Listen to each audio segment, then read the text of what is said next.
ওম শান্তি। আজ 27শে ফেব্রুয়ারি 2024 প্রাতঃ মুরলি। বাবা আজ বলেছেন, মিষ্টি বাচ্চারা সর্বদা বাবার স্মরণের চিন্তন এবং জ্ঞানের বিচার সাগর মন্থন করো, তবেই নতুন নতুন পয়েন্টস বের হতে থাকবে, খুশিতে থাকবে। আজকের প্রশ্ন, এই ড্রামায় সবচেয়ে বৃহৎ অপেক্ষাও বৃহৎ চমৎকার কার এবং কেন?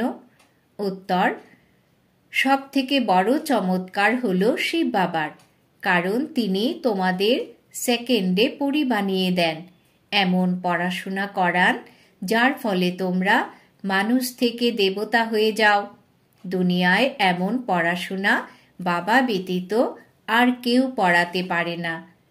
2 নম্বর পয়েন্ট, জ্ঞানের তৃতীয় নেত্র প্রদান করে অন্ধকার থেকে আলোয় নিয়ে আসা, হোঁচট খাওয়া থেকে বাঁচিয়ে দেওয়া, এ হলো বাবার কাজ। সেই জন্য ওনার মতন বিস্ময়কর চমৎকারী কার্য কেউ করতে পারে না। ওম শান্তি। আত্মিক বাবা রোজ রোজ বাচ্চাদের বোঝান, আর বাচ্চারা নিজেদের আত্মা মনে করে বাবার কাছ থেকে শোনে। যেমন বাবা হলেন গুপ্ত, তেমনি জ্ঞানও হলো গুপ্ত। কারোরই বোধ শক্তিতে আসে না যে আত্মা কি, পরমাত্মা কি। বাচ্চারা, তোমাদের পাকাপাকিভাবে অভ্যাস হয়ে যাওয়া উচিত যে আমরা হলাম আত্মা। বাবা আমাদের অর্থাৎ আত্মাদেরকেই শুনিয়ে থাকেন। এ কথা বুদ্ধির দ্বারা বুঝতে হবে আর পার্ট প্লে করতে হবে। তাছাড়া কাজ কর্মাদি তো করতেই হবে। কেউ ডাকলে তখন অবশ্যই নাম ধরেই ডাকবে। নাম রূপ আছে তবেই তো বলতে পারে, যা কিছু করতে পারে। কেবল এ কথা পাক্কা করতে হবে যে আমরা হলাম আত্মা। সমস্ত মহিমা হলো নিরাকারের। যদি সাকারে দেবতাদের মহিমা থাকে তবে তাদেরকেও মহিমাযোগ্য বাবাই বানিয়েছেন। মহিমাযোগ্য ছিলেন, এখন পুনরায় বাবা মহিমাযোগ্য করে তুলছেন। সেই জন্য নিরাকারেরই মহিমা রয়েছে। বিচার করা হয়ে থাকে বাবার মহিমা কতখানি আর ওনার সার্ভিস কতখানি। তিনি হলেন সমর্থ, তিনি সব কিছুই করতে পারেন। আমরা তো অত্যন্ত সামান্য মহিমা করে থাকি, ওনার মহিমা তো অনেক। মুসলমানেরা বলে আল্লাহ মিয়া, এভাবে আজ্ঞা করেন। এখন আজ্ঞা রাখেন কার সামনে? বাচ্চাদেরকে আজ্ঞা করেন, যার ফলে তোমরা মানুষ থেকে দেবতা হয়ে যাও। আল্লাহ মিয়া কারুর উদ্দেশ্যে তো আজ্ঞা করেছিলেন, তাই না?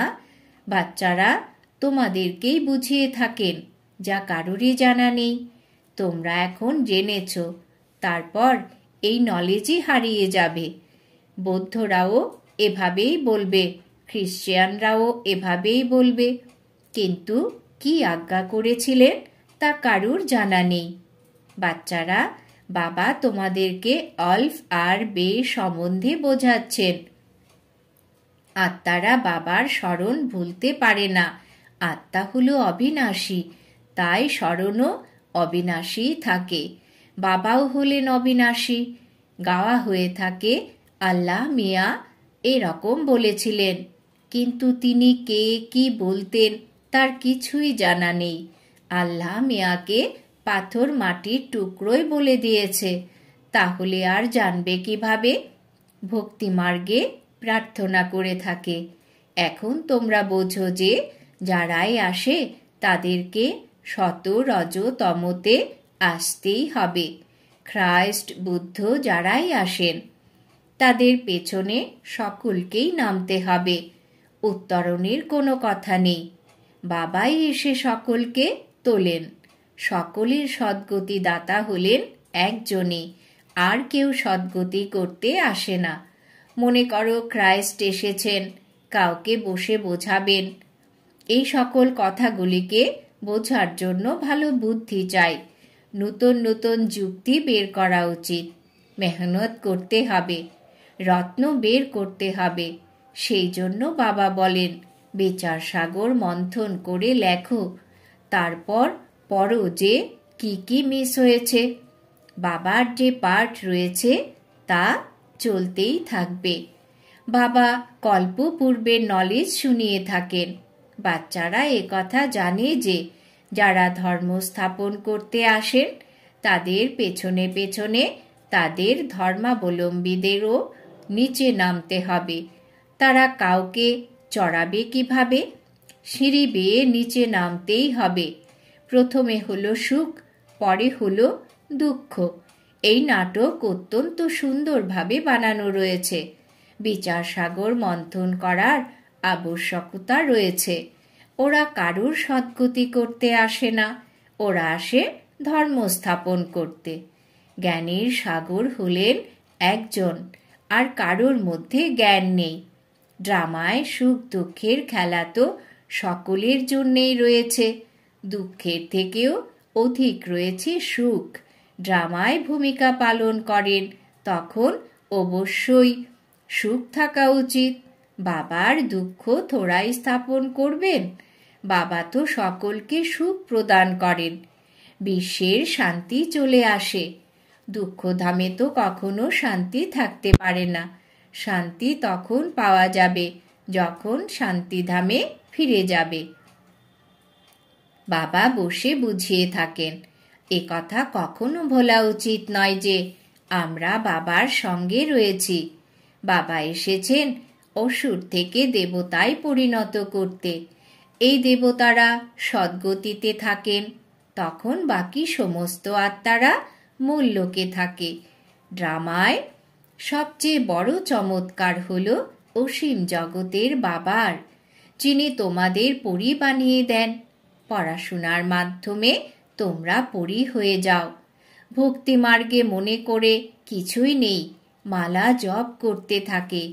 কেউ হনুমানকে, কেউ কাউকে স্মরণ করে। তাদের স্মরণ করে লাভ কি?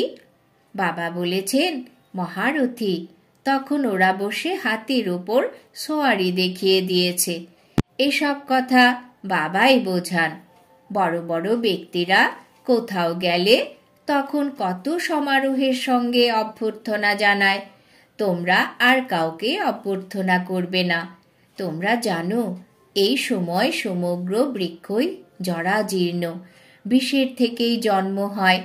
তোমাদের এখন ফিলিংস আসা উচিত যে সত্যযুগে বিষের কথা নেই। বাবা বলেন, আমি তোমাদেরকে পদমা পদমপতি বানিয়ে দেই। সুদামা পদমা পদমপতি হয়েছিল, তাই না? সকলে নিজের জন্যই করে। বাবা বলেন, এই পড়ার মাধ্যমে তোমরা কত উঁচু হয়ে যাও। ওই গীতা সকলেই শোনে, পড়ে। ইনিও পড়তেন, কিন্তু যখন বাবা বসে শুনিয়েছেন তখন বিস্মিত হয়ে গেছেন। বাবার গীতার দ্বারাই সদ্গতি হয়েছে। মানুষেরা বসে বসে এসব কি বানিয়েছে বলে যে আল্লাহ মিয়া এরকম বলেছেন, কিন্তু বোঝে না কিছুই। আল্লাহকে, দেবী দেবতা ধর্মাবলম্বীরাই ভগবানকে জানে না, তাহলে যারা পরে আসে তারা কিভাবে জানবে? সর্বশাস্ত্রময়ী শিরোমণি গীতাকেই ভুল করে দিয়েছে, তাহলে আর বাকি শাস্ত্রগুলির কি হবে? বাচ্চারা, বাবা যা আমাদেরকে শুনিয়েছেন তা প্রায় বিলুপ্ত হয়ে গেছে। এখন তোমরা বাবার থেকে শুনে দেবতায় পরিণত হচ্ছ। পুরানো দুনিয়ার হিসেব তো সকলকেই চুক্ত করতে হবে, তারপর আত্মা পবিত্র হয়ে যায়। ওদেরও কিছু হিসেব নিকেশ থাকবে, তখন তা চুক্ত করতে হবে। আমরাই সর্বপ্রথমে যাই, তারপর সর্বপ্রথমে আসি। বাকি সকলেই সাজা ভোগ করে হিসেব নিকেশ চুক্ত করবে। এই কথার মধ্যে বেশি যেও না। প্রথমে তো নিশ্চয় করাও যে সকলের সদ্গতি দাতা হলেন বাবা। টিচার, গুরুও হলেন সেই অদ্বিতীয় বাবাই। তিনি হলেন অশরীরী। ওই আত্মায় কত জ্ঞান আছে। তিনি হলেন জ্ঞানের সাগর, সুখের সাগর। ওনার কত মহিমা।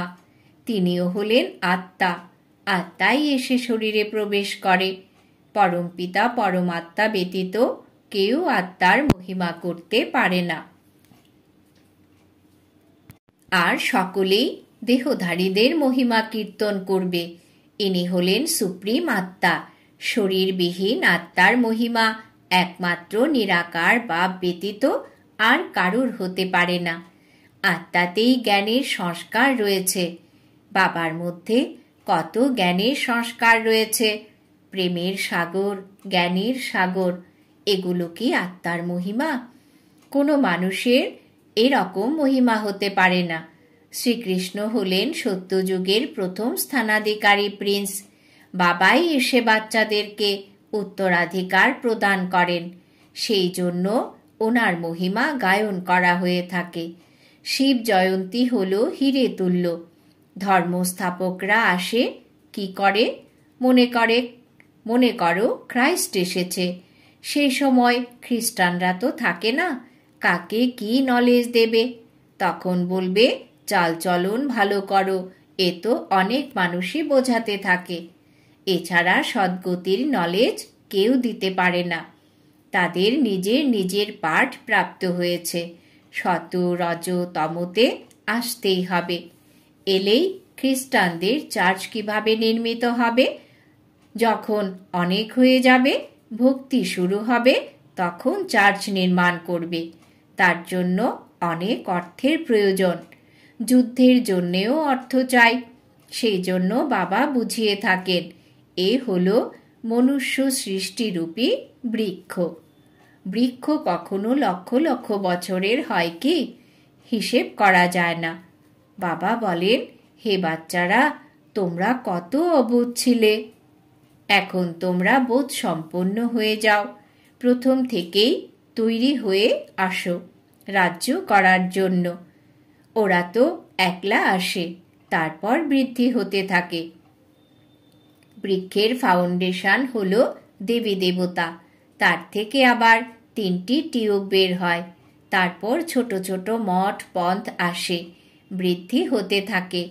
তারপর তার কিছু মহিমাও হয়, কিন্তু লাভ কিছুই নেই। সকলকে নিচে আসতেই হবে। তোমাদের এখন সমগ্র নলেজ প্রাপ্ত হচ্ছে। বলা হয়ে থাকে গড ইজ নলেজফুল, কিন্তু নলেজ কি তা কারুর জানা নেই। এখন তোমরা নলেজ পাচ্ছ। ভাগ্যশালী রত্ন অবশ্যই চাই। বাবা সাধারণ শরীরে আসেন, তখনই ইনি ভাগ্যশালী হন। সত্যযুগে সকলেই পদমাপদম ভাগ্যশালী হয়। এখন তোমরা জ্ঞানের তৃতীয় নেত্র পেয়েছ, যার দ্বারা তোমরা লক্ষ্মী নারায়ণের মতন হয়ে যাও। জ্ঞান তো একবারই প্রাপ্ত হয়, ভক্তিতে তো ধাক্কা খেতে থাকে। অন্ধকার রয়েছে, জ্ঞান হলো দিন, দিনে ধাক্কা খায় না। বাবা বলেন, অবশ্যই ঘরে গীতা পাঠশালা খোলো। এমন অনেকেই আছে যারা বলে, আমরা তো গ্রহণ করি না, আমাদের জন্য জায়গা দিয়ে থাক, অন্যদের জন্য জায়গা দিয়ে থাকি, সেও ভালো। এখানে অত্যন্ত সাইলেন্সে থাকা উচিত। এ হলো হোলিয়েস্ট অফ হোলি ক্লাস, যেখানে শান্তিতে তোমরা বাবাকে স্মরণ করো।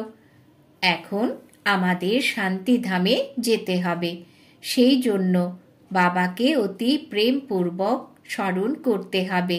সত্যযুগে 21 জন্মের জন্য তোমরা সুখ শান্তি দুই পাও। অসীম জগতের বাবা হলেন অসীম জগতের উত্তরাধিকার প্রদানকারী। তাহলে এরকম বাবাকে ফলো করা উচিত। অহংকার আসা উচিত নয়, তা পতন ঘটায়। অত্যন্ত ধৈর্য সম্পন্ন অবস্থা চাই। হট নয়, দেহ অভিমানকে হট বলা হয়। অত্যন্ত মিষ্টি হতে হবে। দেবতারা কত মিষ্টি, কত আকর্ষণ করে। বাবা তোমাদের এই রকম বানিয়ে দেন। তাহলে এরকম বাবাকে কতখানি স্মরণ করা উচিত। বাচ্চাদের তাহলে এ কথা বারবার স্মরণ করে প্রফুল্লিত থাকা উচিত। এনার তো নিশ্চয় আছে যে আমি শরীর ত্যাগ করে এমন হব। এই অবজেক্টের চিত্র সর্বপ্রথমে দেখতে হবে। ওরা তো হলো শিক্ষাদানকারী দেহধারী টিচার। এখানে শিক্ষাদানকারী হলেন নিরাকার বাবা, যিনি আত্মাদের পড়ান। এই চিন্তন করলে আনন্দ হয়। এনারই নেশা থাকতো যে ব্রহ্মাই বিষ্ণু, বিষ্ণুই ব্রহ্মা কিভাবে হয়। এই আশ্চর্যজনক কথাগুলো তোমরাই শুনে ধারণ করে তারপর শোনাও। বাবা তো সকলকেই বিশ্বের মালিক করে দেন। এছাড়া এ কথা তো বুঝতে পারে যে রাজত্বের উপযুক্ত কে কে হবে। বাবার কর্তব্য হলো বাচ্চাদের ওপরের দিকে তুলে নিয়ে যাওয়া। বাবা সকলকেই বিশ্বের মালিক করে দেন। বাবা বলেন, আমি বিশ্বের মালিক হই না।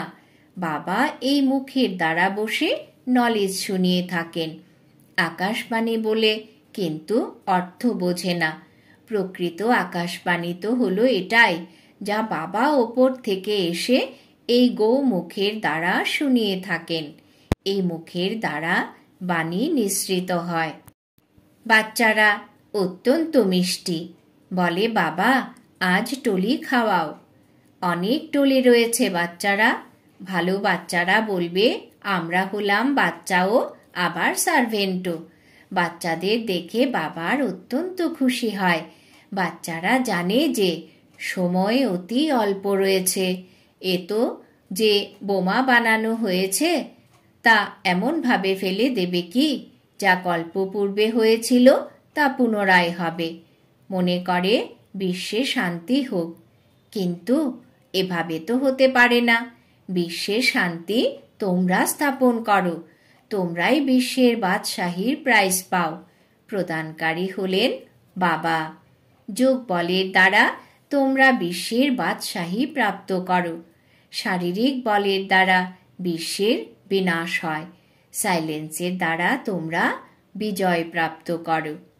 আচ্ছা, মিষ্টি মিষ্টি হারানিধি বাচ্চাদের প্রতি মাতা পিতা বাপদাদার স্মরণের স্নেহ সুমন আর সুপ্রভাত। আত্মাদের পিতা তার আত্মারূপী বাচ্চাদেরকে জানাচ্ছেন নমস্কার।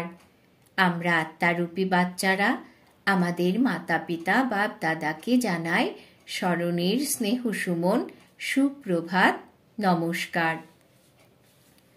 ধারণার জন্যে মুখ্য সার। 1 নম্বর, নিজের অবস্থা অত্যন্ত ধৈর্য সম্পন্ন করতে হবে। বাবাকে ফলো করতে হবে। কোনো কথায় অহংকার দেখানো উচিত নয়। দেবতাদের মতন মিষ্টি হতে হবে। 2 নম্বর, সদা প্রফুল্লিত হয়ে থাকার জন্য জ্ঞানকে স্মরণ করতে থাকো। বিচার সাগর মন্থন করো। আমরা হলাম ভগবানের সন্তান, আবার সার্ভেন্টও। এই স্মৃতির দ্বারা সেবায় তৎপর থাকো। বরদান।